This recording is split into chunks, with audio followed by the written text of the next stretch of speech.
Bradou na aldeia, bradou na cachoeira em noite de luar. Do alto da pedreira vai fazer justiça pra nos ajudar. Ele bradou na aldeia, ele bradou na aldeia, bradou na cachoeira em noite de luar. Do alto da pedreira vai fazer justiça pra nos ajudar. Ele bradou na aldeia, caô, caô, e aqui vai. Qual que é a diferença da Umbanda, o Candomblé, o Espiritismo? Os nossos altares têm santos católicos, em alguns terreiros tem, outros não têm. Antes de eu falar sobre essa questão que é fundamental para a nossa aula de hoje, falar a finalidade do nosso trabalho. Eu digo que a finalidade é conhecimento sobre o que é Umbanda, isso é lógico, dentro de uma doutrina, a qual eu carrego. Lembrando que a Umbanda ela é imensa, tem várias vertentes, várias formas de se explicar. Aqui é uma destas maneiras de mostrar uma religião que é, ao meu ver, uma das maiores religiões do mundo moderno. Surgiu como religião recentemente. Lembrando que a palavra Umbanda, ela vem do povo banto, a palavra, e se transforma em religião aqui no Brasil, que é uma coisa que eu vou estar falando com vocês hoje. Mas como eu estava falando, qual que é a finalidade das nossas aulas? De informar, de mostrar como é que é a religião, de mostrar como que é o seu trabalho, de mostrar que existem fundamentos e mostrar os seus assentamentos. Fazendo com que a pessoa entenda, com que a pessoa, através da interpretação positiva da religião, possa exatamente usufruir o máximo possível daquilo que ela oferece. Nós estamos aqui para formar médiuns, não estamos aqui para formar dirigentes espirituais ou sacerdotes. Lembrando que a formação de um médium, a formação de um dirigente espiritual, isso requer trabalho, requer tempo, requer também você nascer para aquela finalidade. Nem todo mundo nasceu para ser dirigente espiritual ou sacerdote. Não é verdade? Então a gente tem que entender isso. Eu tenho um ponto em relação a determinados cursos que formam sacerdotes. Para mim, eu acredito que é muito equivocado, embora eu veja que a informação é extremamente positiva. Mas a formação de um sacerdote, ela se dá dentro de um terreiro, quando a pessoa faz os seus preceitos, tem o tempo, é indicado por um guia espiritual, para que ele possa exatamente chegar ao ponto de exercer essa função, ou como um grande médium de Umbanda, ou como um Ogã, ou como um Cambono. Tudo faz parte dentro de um contexto. Lembrando que muitos falam assim, na Umbanda não tem Ogã, tem atabaqueiro. Eu falo que a pessoa às vezes nasce atabaqueiro, mas ele recebe também os preceitos de realmente receber os seus assentamentos, receber os fundamentos para se tornar um Ogã. Por isso que eu falo, a Umbanda ela tem fundamento e tem situações importantes das quais eu acredito que quando você passa a entender, a gente começa a ter um outro olhar. Fala um pouquinho do Candomblé. Candomblé, eu não sou candomblesista. Não sou do culto de nação. Mas eu entendo muito bem que o Candomblé, assim como a Umbanda, são religiões brasileiras. Nasceram em solo brasileiro. Recebe a influência africana, do culto de nação africana, que é um culto milenar, e se transforma em Candomblé no Brasil. De que maneira? O continente africano tinha a tribo de Ogum, a tribo de Nanã, a tribo de Xangô. Cada tribo dessa, relacionada aos orixás, cada tribo realizando o seu culto àquela divindade, àquela força. Quando houve o advento desse povo vir à terra brasileira pela questão da escravidão, nós observamos que ali as pessoas tiveram que cultuar os seus orixás, continuar cultuando. e houve essa união, que hoje entendemos como candomblé lógico. Existem várias colocações, situações, dos quais eu não vou entrar em relação ao candomblé. Mas, como diferenciar religião de umbanda, de candomblé? Como eu falei do espiritismo, muitas pessoas confundem o espiritismo da kardecista com a umbanda. Então existem determinadas informações que é importante entender para que a gente possa falar, olha, isto é umbanda, isto é espiritismo, isto é candomblé. Todos nós usamos branco, todos nós utilizamos da vela, a umbanda e o candomblé utiliza das ervas, utiliza exatamente da nomenclatura orixá, embora muita gente não concorde com o que eu vou falar, mas o candomblé cultua o orixá de uma maneira a qual a umbanda não cultua. Cultua o orixá a mesma essência, só que de uma outra forma. E aí é que eu quero exatamente trazer esse ar de falar, olha, são duas grandes religiões, mas com fundamentos distintos. Acreditamos em forças divinas que vêm da natureza. A umbanda é um culto à natureza, assim como o candomblé também é um culto à natureza, assim como a bruxaria natural também é um culto à natureza. Nós observarmos, existem várias religiões que ainda permanecem exatamente, ou mantêm exatamente aquela essência do culto à natureza. Religiões ainda que existem dos preceitos célticos, que a pessoa ainda traz aquela essência daquela bruxaria natural celta e faz um culto à natureza. Então são situações que, como eu falei, distintas, mas que é importante a gente entender o que é o que, para a gente poder estabelecer uma compreensão e um entendimento. Como eu falei, a pessoa é vestida de branco com os fios de conta, às vezes a pessoa fala assim, olha, é do candomblé, olha, é da umbanda, e qual que é a diferença? No candomblé encontramos orixá, inquice e vodum. Então, o culto à ancestralidade africana, que é algo que eu vejo que é extremamente positivo para quem pratica esse tipo de culto. É um culto ao qual eu tenho um respeito imenso. Tenho vários irmãos que são candomblessistas, são do ifaísmo, cultuam inquice, cultuam vodum, né? Então a gente tem essa questão de respeito em relação ao irmão que cultua as forças da natureza. Embora, como eu falei, às vezes de maneiras diferentes, mas com embasamento e fundamento. A umbanda, temos ela em seu nascedouro de uma maneira que muitos interpretam, desde 1908. Embora cultuamos forças ancestrais e milenares ligados ao orixá africano, forças milenares, que aí entra a diferenciação da questão do povo nativo da terra, dos indígenas. Nós encontramos dentro da umbanda a pagelança, o xamanismo dentro da umbanda.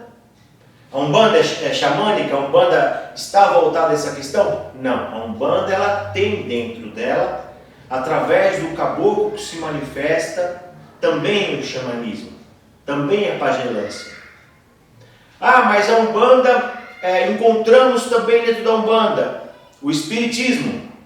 Não o espiritismo kardecista, mas a manifestação espiritual, a qual nós entendemos que também tem uma ligação interpretativa em relação ao espiritismo. Existe uma grande influência, tanto da ancestralidade africana, tanto da ancestralidade ameríndia, tanto da ancestralidade do espiritismo. Então nós encontramos, como eu falei nas aulas anteriores, a umbanda é uma grande síntese. Tá bem? Então, no candomblé não encontramos o xamanismo, não encontramos o espiritismo. Então nós diferenciamos. Além disso, povos ciganos.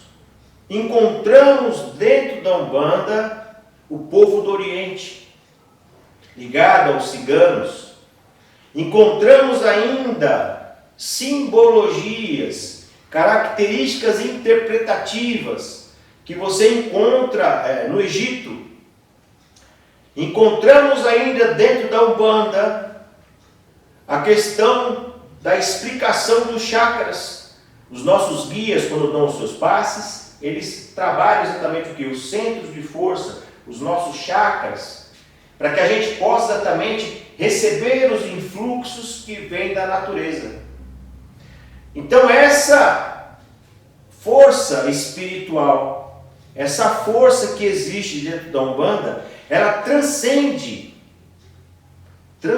a questão apenas daquele pensamento que a Umbanda ela só é voltada ao africanismo. Existe também a força orixá africana. Só que dentro da Umbanda encontramos uma grande síntese, como eu citei em aulas anteriores, a questão de encontrarmos a mandala. Mandala que significa roda de energia. A cabala do judaísmo, dentro do ponto riscado dos nossos guias espirituais. Então nós observamos de que maneira? Observamos que a Umbanda ela traz uma ciência que só ela pode explicar. Para você poder entender a Umbanda, você tem que ser umbandista. Porque a Umbanda é o sentir. A Umbanda é a essência de você sentir a força da espiritualidade que emana através do seu fundamento. O que eu estou fazendo aqui para você que está me assistindo nessa aula?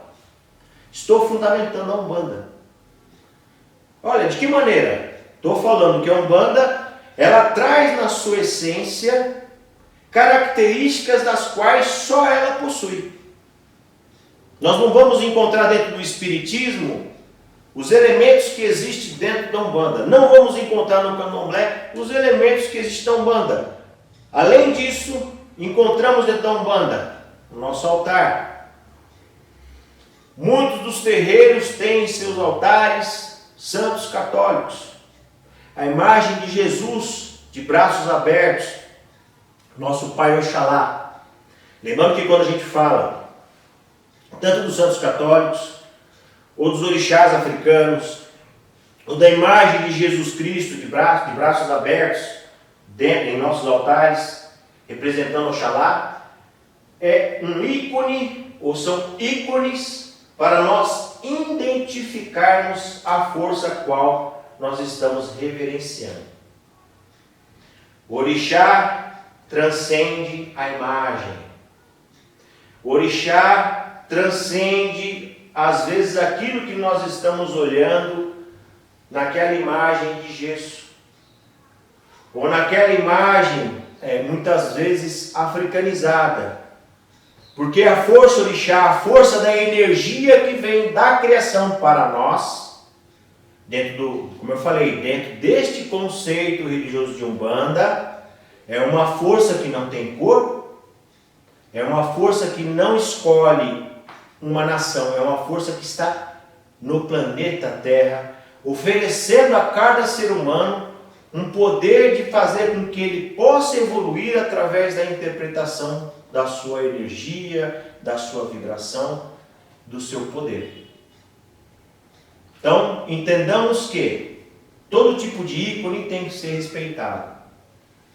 Seja o orixá com a sua veste africana, seja o orixá dentro da sua visão, muitas vezes ligado ao catolicismo, mas é isso que encontraremos dentro dos nossos terreiros de Umbanda. Uma diversidade de situações, as quais fazem da religião de Umbanda única. Única. Então você, meu irmão, minha irmã, que hoje está dentro da Umbanda, entenda o que eu estou falando. A Umbanda, ela te dá todos os elementos para que você possa estar bem, para que você possa alcançar os seus objetivos. Quando eu digo alcançar o objetivo, não é apenas como a maioria das pessoas pensam, olha, entrei dentro da religião, quero ficar rico. Não é isso, não é esta riqueza, que esta riqueza palpável, ela é uma consequência de várias coisas. Entre elas é você acreditar que existe também uma força superior. Mas é a questão da evolução espiritual. Por que eu encarnei?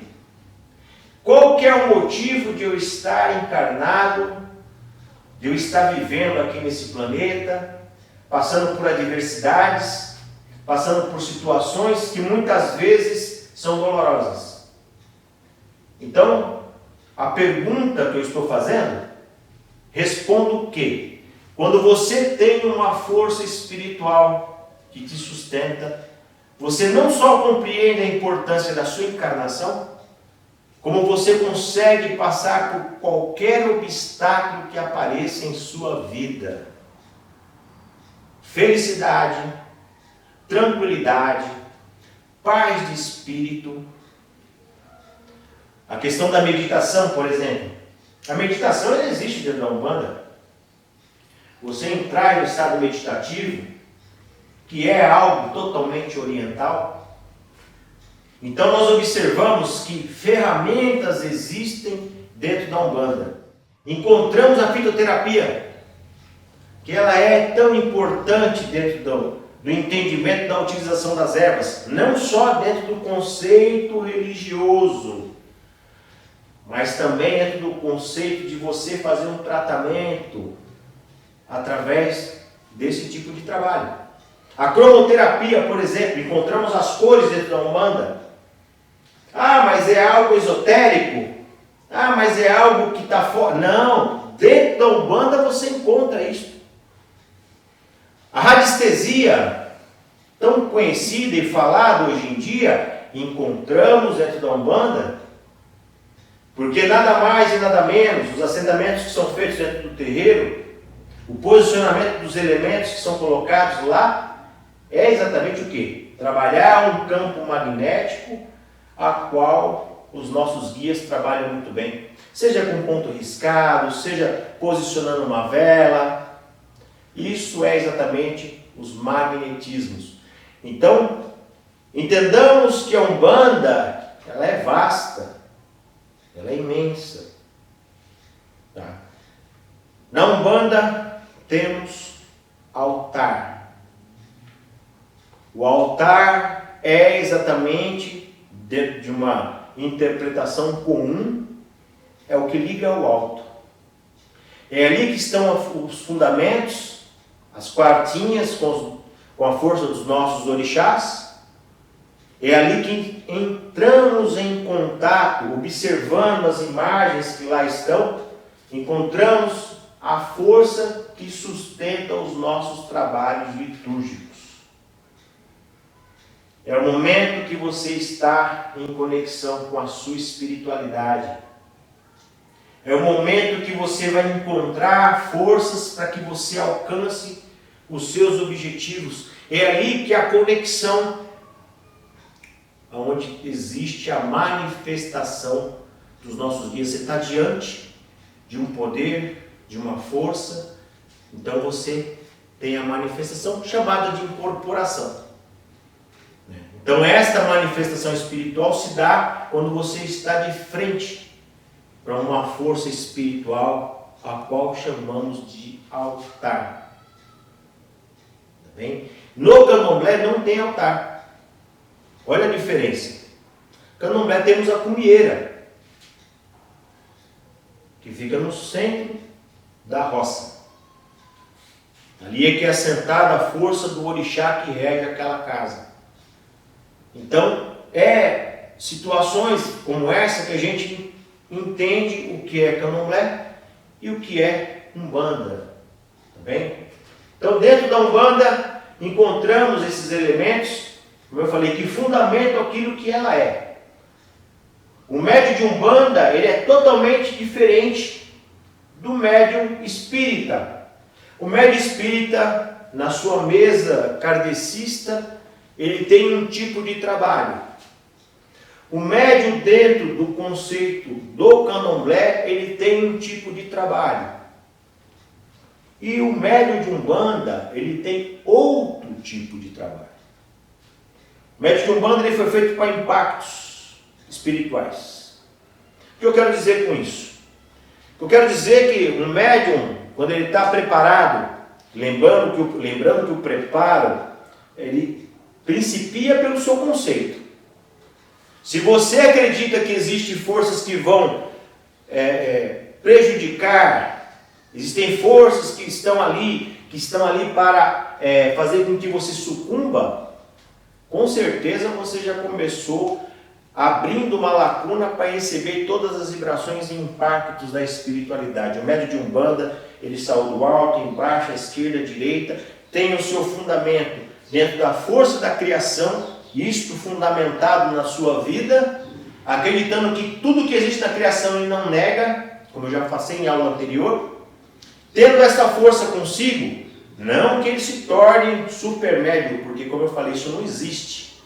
Somos seres humanos, temos que ter a consciência, ter exatamente a humildade, lembrando que isso, você ter exatamente essa força espiritual, é exatamente esse positivismo, não quer dizer também que você está sendo arrogante.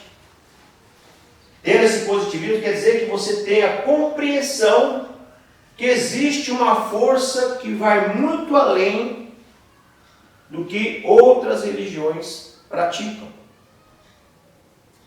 Falo isso com conhecimento de causa.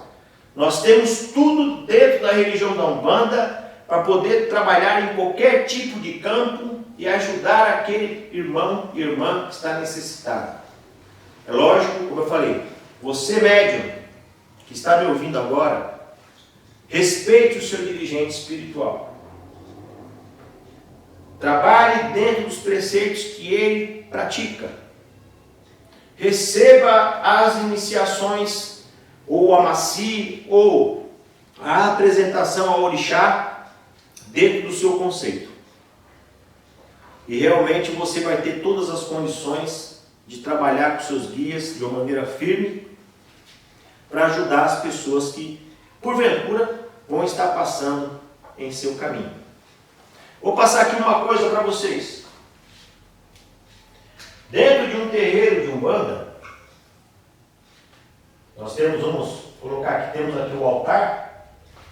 No centro do terreiro, no caso, dentro da minha doutrina, eu tenho no chão o assentamento também dos orixás, que são vibrações de sustentação da casa. No altar temos aqui as quartinhas, que também são forças de sustentação ao altar, de sustentação da casa.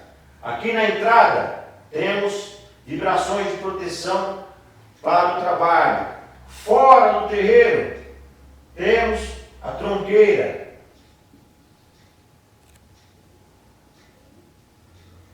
que é onde fica o assentamento dos nossos Exus, nossas pombogiras e Exu Mirim. Estas forças, quando nós temos dentro do terreiro, quando o médium entra dentro desse espaço, ele está em contato com todas essas forças que vão dar sustentação para o seu trabalho. Vai vir a pessoa para ser assistida, ela vai entrar dentro do terreiro e vai receber todas as vibrações que estão pautadas na vibração dos nossos orixás, na vibração dos nossos guias espirituais, dos nossos caboclos, das forças que estão assentadas ali, e a pessoa com certeza vai se beneficiar daquela força, daquela energia. Bem? Então, o que é esse tipo de entendimento que eu estou passando?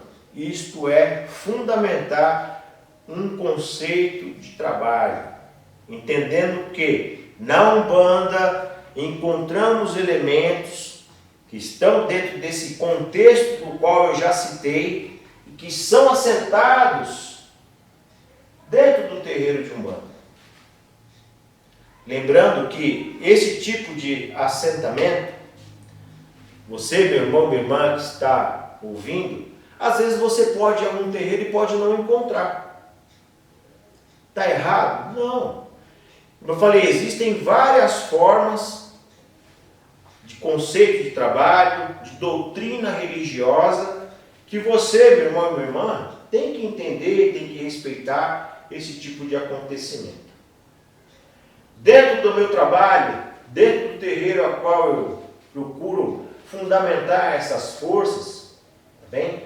Eu faço primeira coisa, a pessoa entrou dentro do terreiro, ele vai fazer o assentamento da primeira energia que ele recebe quando ele nasce, que é o assentamento do anjo de guarda, que é a primeira força espiritual que passa a acompanhar. Nem todo terreiro faz isso, tá bem? A questão da pessoa entrar, ser batizada numa cachoeira, ou ser batizada no mar, são coisas que acontecem dentro do contexto ao qual eu estou trazendo. Após esse tipo de assentamento, assento a força de orixá, pai e mãe de cabeça. Lembrando que eu levanto o que eu chamo de quadrantes sagrados, 4 orixás que regem a pessoa. São sempre 2 casais, né? Que são energias importantes, as quais fazem com que a pessoa realmente estabeleça um contato com a sua força espiritual. E faço o assentamento de Exu e Pombogira. Esse tipo de assentamento, esse tipo de força, a gente vai estar falando um pouco mais para frente, em outra aula, para mostrar exatamente que existem elementos que estão dentro do contexto da espiritualidade. Como eu falei, olha, encontramos a cristalomancia, né? Lembrando que dentro dos nossos assentamentos, nós temos o quê? As energias dos otás. Só que o otá, dentro do contexto que eu vou estar trazendo, vão estar exatamente relacionados a pedras que estão ligadas diretamente à energia e à força de orixá, ou daquela força orixá. O que eu quero que vocês entendam, esses otás, eles têm nomes, são pedras com nomes específicos ligadas ao orixá. Exemplo, Pai Oxalá, tem lá pedra raulita, o quartzo branco, o cristal, que está ligado ao Oxalá. Temos a rodocrosita, a amazonita, que são pedras que estão ligadas, madeira petrificada que está ligada ao Oxóssi, ao Sangue. São elementos que estão dentro daquela frequência, lembra que eu falei a aula de frequência para vocês? Estão dentro daquela frequência que vai estar na sua frequência mediúnica, possibilitando forças espirituais diferenciadas para a sua vida. Lembrando, a erva, a pedra, a água que você vai receber na sua coroa, todos os elementos que são trabalhados têm uma frequência. E essa frequência está ligada ao orixá que te rege, que está ligado principalmente ao terreiro que você recebeu esta força. Você tem que ter do seu dirigente espiritual esse tipo de força no seu ori, para que você possa exatamente estabelecer essa energia com a espiritualidade fundamentada de Umbanda. Como eu falei, são várias forças dentro da Umbanda, tá? Não existe interferência do catolicismo dentro da Umbanda, mas existe a energia da força dos santos católicos, que eu até falo assim, transcende a palavra católico, não é? Transcende a questão de estar ligado ou vinculado a uma outra religião, mas está ligado a uma força de seres divinizados ou forças divinizadas que fazem com que a Umbanda seja uma força como ela é, uma força completa e elevada. Espero que vocês tenham gostado desta aula. Espero que vocês escutem mais de uma vez essa aula, porque isto é o quê? Fundamentar a Umbanda. A Umbanda fundamentada, a Umbanda bem explicada, você realmente vai se fortalecer, vai estar elevado, vai viver bem, vai viver com saúde, vai viver em paz e vai vencer todos os obstáculos. Te aguardo na próxima aula. Bem forte a mangueira nem tremeu. Ventou bem forte a mangueira nem tremeu. Quando ouviu sua gargalhada, todo mundo estremeceu. Quando ouviu sua gargalhada, todo mundo estremeceu. Laroie, ventou bem forte a mangueira nem tremeu. Ventou bem forte a mangueira